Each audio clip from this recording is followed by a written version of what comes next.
வணக்கம். G news Tamil 24x7 செய்திகளுக்காக செய்தி வாசிப்பவர் வித்யா.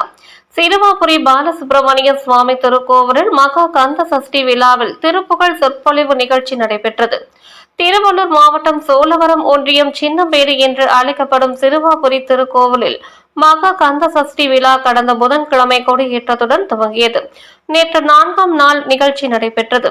இதில் ஸ்ரீ நித்ய சுந்தர நடராஜ பெருமாள் பள்ளி மாணவிகள் செல்வி அனுஸ்ரீ, செல்வி சஞ்சனா, ரேவதி திருப்புகழின் பெருமைகள் குறித்து சொற்பொழிவு வழங்கி சிறப்பித்தனர். இதில் சிறப்பு தோற்றமாக முருக வேடம் அணிந்து சாய் சிரினா மற்றும் ஜானவிகா ஆகிய சிறுமிகள் கலந்து கொண்டது அனைவரையும் பாராட்டும் விதமாக இருந்தது.